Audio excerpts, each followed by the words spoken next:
una producción de Abismo FM.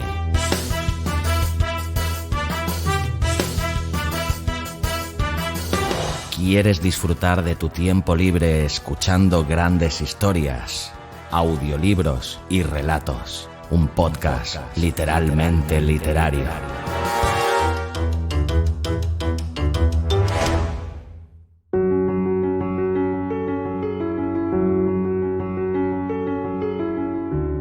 Hola, soy Xavi Villanueva. Bienvenida, bienvenido un día más a Audiolibros y Relatos, tu podcast de literatura favorito.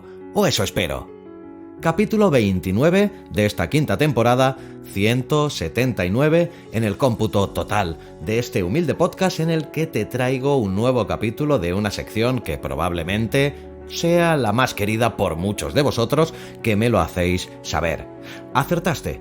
Hoy te traigo un nuevo relato escogido nada más y nada menos que por el mago del suspense. Hoy vuelve Alfred Hitchcock presenta. El autor del relato escogido para el programa de hoy es James McKimmey Jr., que nació en 1923 y falleció el año 2011. Fue un autor estadounidense que empezó a escribir tras servir en la Segunda Guerra Mundial. McKimmey Jr. publicó alrededor de 20 historias de ciencia ficción durante los 15 años posteriores al conflicto armado para revistas como Galaxy, Planet Stories o If. Gran parte de su carrera, que duró hasta el año 1994, no entra precisamente dentro del género fantástico. Algunas de sus obras más remarcables son The Farthest Reaches, 12 Never Before o Published Tales of Intergalactic Space, editado por Joseph Elder, con el que publicó hasta 17 libros de ciencia ficción. Disculparme por mi mediocre pronunciación del inglés, lengua que precisamente no entra dentro de mis dominios. Y el relato que te traigo para hoy lleva por título Una picadura vengadora. Este fantástico relato está extraído de Relatos de Pesadilla, otra fantástica antología de cuentos seleccionada por el gran Alfred Hitchcock. Se trata de un relato intrigante e interesante a partes iguales que te mantendrá en suspense hasta el último suspiro. Y antes de dejarte con el relato de hoy, comentarte algo que no suelo hacer, pero que hoy voy a tener a bien hacerte una recomendación, ya que en los últimos días he tenido el inmenso placer de leer la última novela de uno de los grandes genios de la literatura de todos los tiempos, como es el gran Stephen King, que ha estado ya presente en varios capítulos de este podcast. Pues bien, he tenido a bien leer su última novela, que lleva por título Cuento de Hadas, y no se me ocurre otra cosa que recomendártela, ya que hacía tiempo que no encontraba una novela que me enganchara como lo ha hecho esta. Seguramente no entré en el grupo de las 3 o 5 mejores obras del gran maestro King, pero lo que sí que te puedo decir es que es una grandísima novela en una fantástica historia de fantasía con claras reminiscencias de muchos de los cuentos que entran en el imaginario popular de cuentos de hadas de todos los tiempos, así como de mundos paralelos con claras pinceladas también que nos retrotraen al horror cósmico de Lovecraft. Bueno, en definitiva, que no me quiero alargar demasiado, Cuento de Hadas, la última novela de Stephen King, es una obra que te recomiendo y que te va a hacer pasar grandes momentos de fantástica literatura fantástica, si me permites el juego de palabras. Una novela, eso sí, de 850 páginas, pero que si te engancha, te puedo garantizar que no tardarás mucho en leer.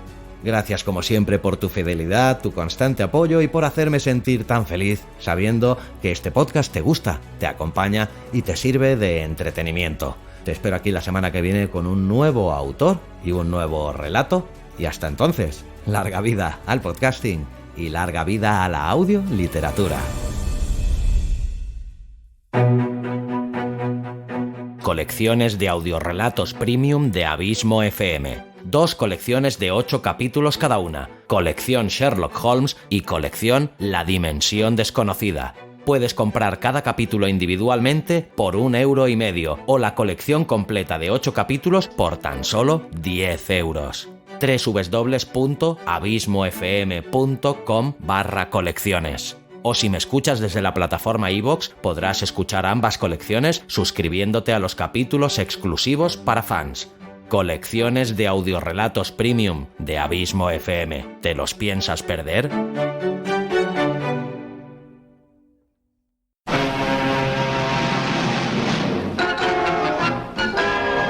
Alfred Hitchcock presenta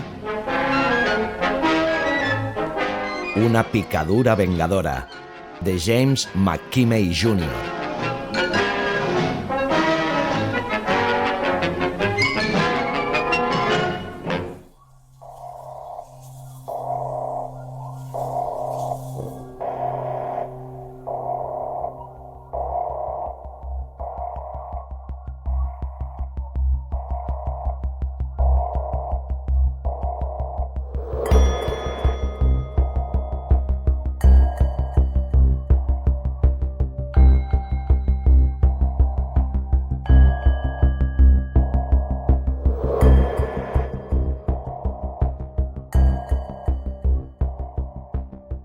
Erwin, su padre jamás le hubiese llamado así, el nombre había sido idea de su madre, caminaba lentamente a través del prado alejándose de la vieja cantera, llevando los leños que había cogido de la pila que había allí y que aún no había sido almacenada en el cobertizo de herramientas que había junto a la casa.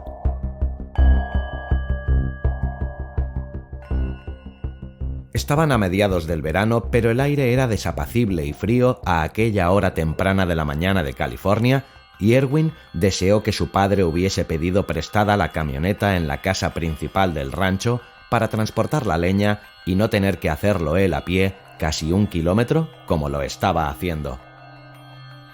Pero su padre no lo había hecho y sin embargo querría un buen fuego cuando se levantara aquella mañana de domingo. Por lo tanto, Erwin, un muchacho alto y delgado, vestido con un par de tejanos gastados y sucios y una chaqueta de lana marrón, caminaba pesadamente hacia la pequeña y vieja casa de madera mientras los cristales de sus gafas con montura de metal se empañaban por el esfuerzo realizado. Se movía con lentitud pero con seguridad, evitando las hojas ponzoñosas y rojizas de los robles, ya que su delicada piel era muy sensible a los rasguños. También observaba con cuidado las matas donde podían ocultarse las serpientes de cascabel. El próximo agosto, Erwin haría 12 años, pero conocía como la palma de su mano el rancho donde trabajaba su padre. Y también lo había conocido Bolo. Pensando en eso, a Erwin se le hizo un nudo en la garganta y la mancha borrosa de sus gafas pareció empeorar mientras sus ojos se llenaban de lágrimas. Había tenido a Bolo durante 4 años. Habían sido compañeros inseparables. Ahora Erwin pasó junto al cobertizo donde estaba la bomba del agua, escuchando atentamente el rítmico golpeteo de la bomba en el interior. El día anterior había reparado la correa y aún se mantenía fuerte. En realidad necesitaban una correa nueva, pero su padre no la compraría. Confiaba en que Erwin se encargase de que la vieja continuara funcionando, y cuando no lo hacía recibía un bofetón en la cara y algunos insultos. Erwin llevó la leña al interior de la casa y la colocó junto al horno de la gran cocina. La casa era muy vieja. Había servido como morada de una interminable lista de jornaleros del rancho y sus familias durante 50 años.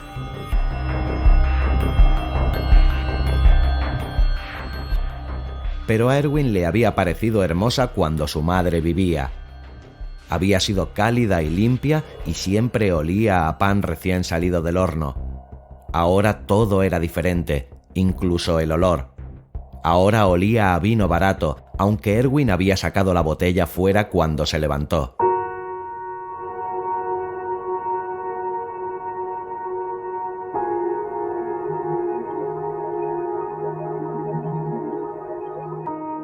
Colocó periódicos viejos en la estufa, también algunas ramas pequeñas y luego un gran leño.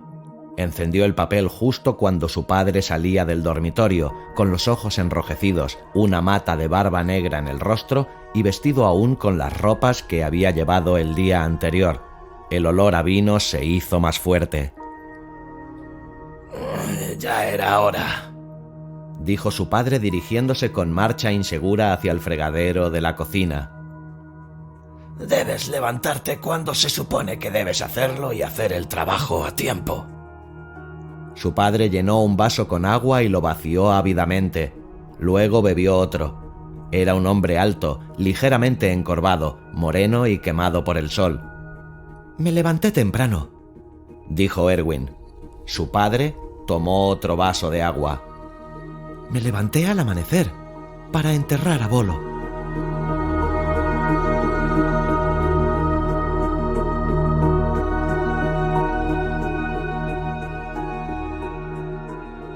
Finalmente su padre se volvió, mirándolo con desprecio y con una furia causada por la terrible jaqueca que sufría y por la sed insaciable.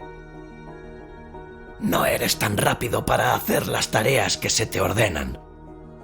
Erwin se miró las manos a través de las gafas. «¿Por qué tuviste que matarle?». Su padre frunció el ceño, uniendo sus espesas cejas negras. «¿Por qué quería matar a ese perro inútil? ¿Y por qué no?». Se interrumpió y sus ojos cambiaron ligeramente, y Erwin pensó que estaba recordando cómo había golpeado al perro una y otra vez hasta que... «Aún no comprendo por qué», dijo Erwin. «¿Por qué? ¿Por qué lo hiciste?». Su padre le miró durante un momento. Luego se volvió y se arrojó un poco de agua a la cara. No contestó. No lo haría y Erwin lo sabía. Si había algo que no le gustaba, simplemente no hablaba de ello. Nunca. Había sido así desde que su madre había... Erwin apretó los labios mientras regresaban a su mente vagas sombras de recuerdos. Su madre había muerto hacía 3 años y esos recuerdos seguían afluyendo a su mente. Aquella noche, la voz pastosa de su padre subiendo de tono, cada vez más colérica, mientras Erwin se acurrucaba en el banco del porche, sujetando a Bolo contra su cuerpo.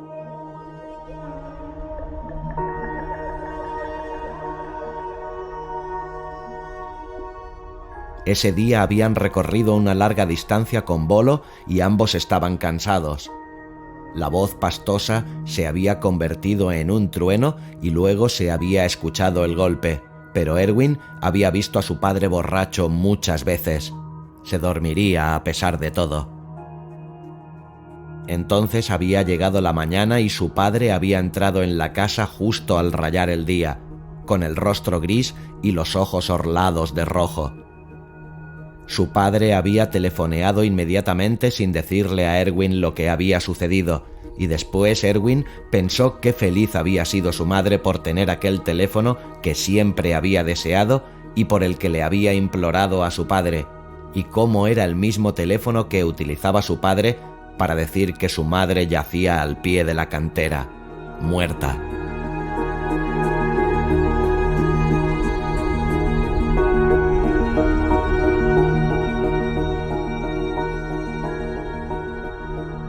Más tarde intentó hablar con su padre para preguntarle por qué su madre había estado levantada a esa hora y caminando junto a la cantera donde aquel montón de piedras por poco la habían enterrado.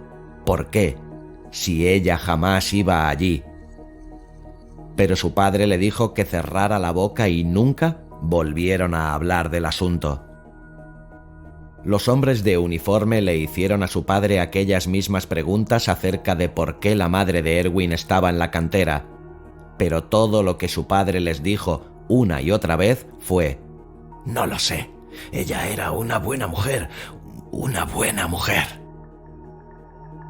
Erwin se preguntaba cómo podía decir eso cuando él le había visto, con el olor a vino rancio entre los labios, ponerse irascible con ella y comportarse como un malvado. Erwin apartó los recuerdos de su mente. Irguió ligeramente sus delgados hombros.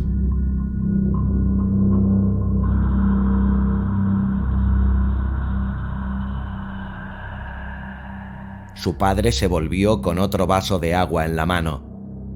Será mejor que compruebes la correa de la bomba. No quiero que el chisme vuelva a romperse y no pierdas el tiempo con ese coche. ¿Me has oído? La rotura de la correa de la bomba y la consiguiente falta de agua se había convertido en una manía para su padre. Era algo que despertaba su cólera, un pretexto para exteriorizar su furia. Erwin comprobó el fuego, haciendo una pausa para entornar los ojos y recordar cómo habían sido antaño las cosas.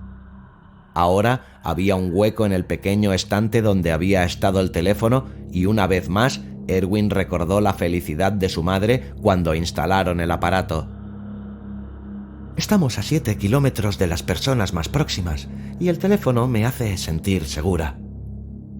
Ahora ya no estaba. Su padre no quería gastar dinero en él.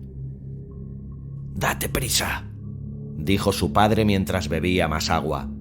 Erwin buscó un par de viejos alicates en un cajón de la despensa, los metió en su bolsillo y salió de la casa.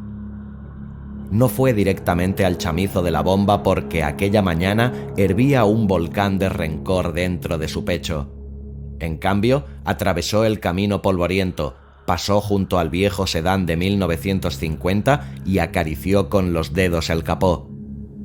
A Erwin le apasionaba la mecánica y cuando su padre no estaba en la casa, él levantaba el capó y examinaba el motor, aflojando y apretando tuercas, quitando las bujías para volver a colocarlas en su sitio una vez que las había limpiado.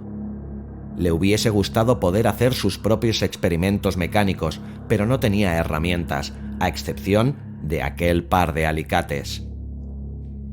Se dirigió hacia la parte trasera del cobertizo de las herramientas. No era en realidad un cobertizo de herramientas, simplemente le llamaban así. Todo lo que había en su interior era un rastrillo, una pala y una sierra vieja, y se detuvo a unos 20 metros. Se arrodilló junto a un montículo de tierra fresca.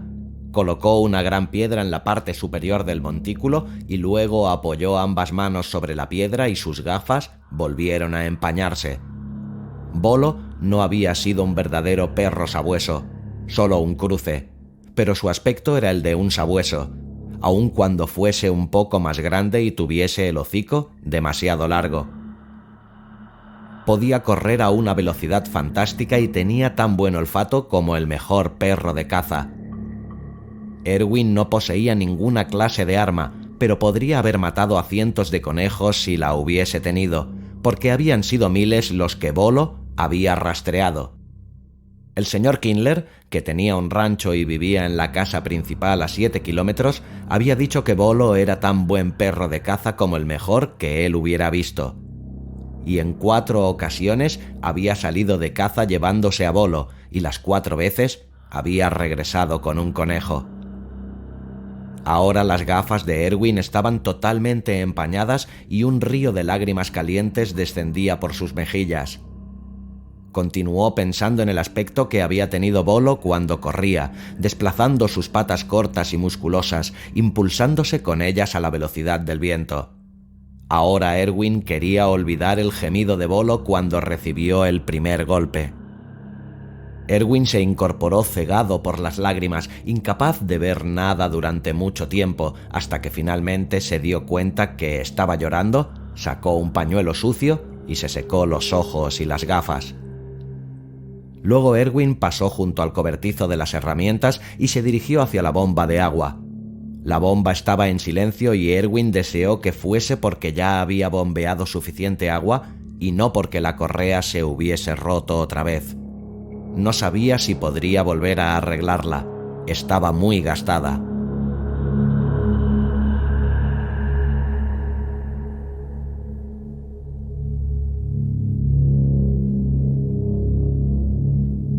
Abrió la puerta del chamizo que contenía la bomba y echó un vistazo al interior. Había mucha humedad por el agua que se filtraba y olía a moho.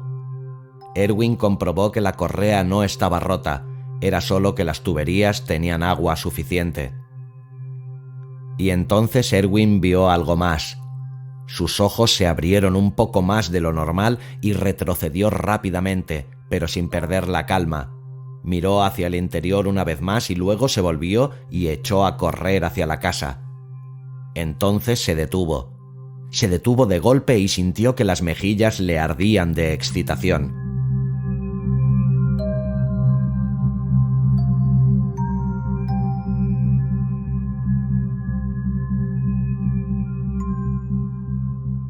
Permaneció varios minutos en el mismo lugar con el ceño levemente fruncido. Su madre siempre decía que Erwin tenía una mente despierta y a pesar de que a su padre le desagradaba su aspecto desgarbado, ella siempre decía que no podía superar la inteligencia de Erwin.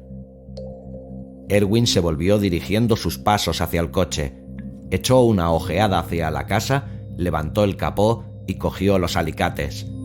Trabajó rápidamente, colocó el capó en su sitio y fue hasta el cobertizo de las herramientas donde recogió el rastrillo.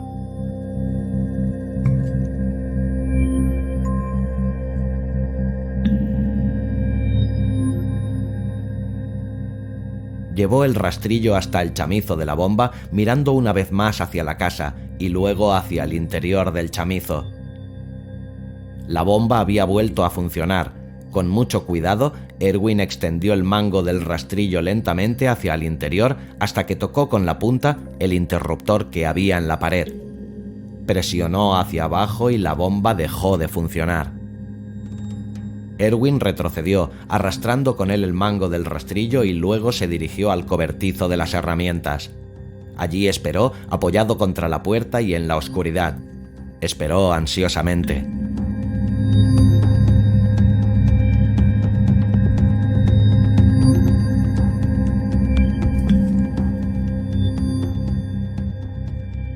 Los minutos pasaron uno a uno y luego su padre, bebido y furioso, salió de la casa. ¡Esa maldita bomba ha vuelto a pararse! ¡Arréglala! ¡Me has oído! ¡Quiero que la arregles!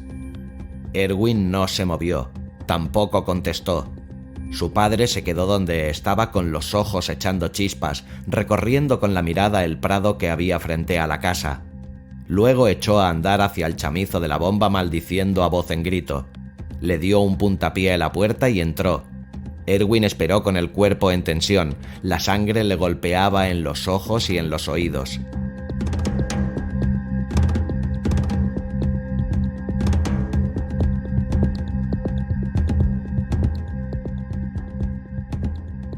Un segundo después se oyó un grito y su padre salió tambaleándose con los ojos desorbitados.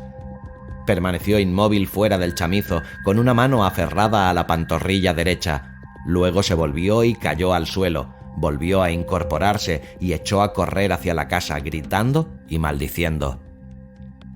Se detuvo a pocos metros de la casa, extendió los brazos y gritó: ¡Erwin! ¡Erwin! Erwin nunca había oído que su padre le llamase por su nombre. Era siempre muchacho o un insulto, o nada. Erwin se sintió intrigado por la forma en que su padre le llamaba por su nombre, pero no contestó, no se movió tampoco, se limitó a esperar.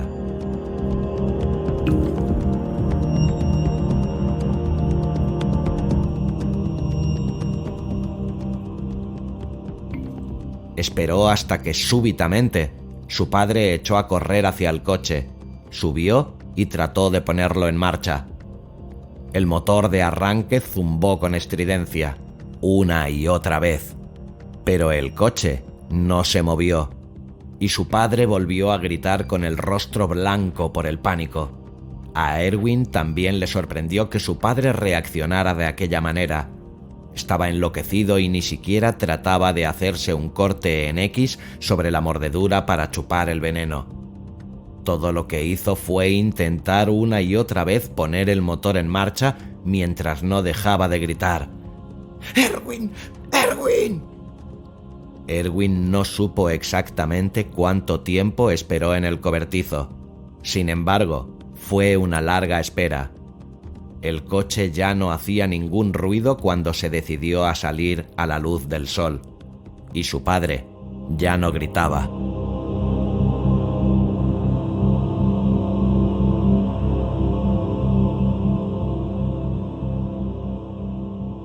Todo estaba en silencio cuando Erwin caminó hacia el coche, pasó junto a la figura inmóvil de su padre y levantó una vez más el capó. A Erwin le sorprendió lo silencioso y tranquilo que estaba todo, pero estaba acostumbrado a la soledad. Aún así, cuando hubo colocado nuevamente las bujías, ajustándolas con sus alicates, y echó a andar hacia la casa principal para decirles lo de su padre y la serpiente de cascabel, comenzó a sentirse solo otra vez. Le hubiese gustado que Bolo corriera delante de él, brincando con sus patas cortas y musculosas. Las gafas de Erwin volvieron a empañarse, pero ahora se sentía mejor, mucho mejor.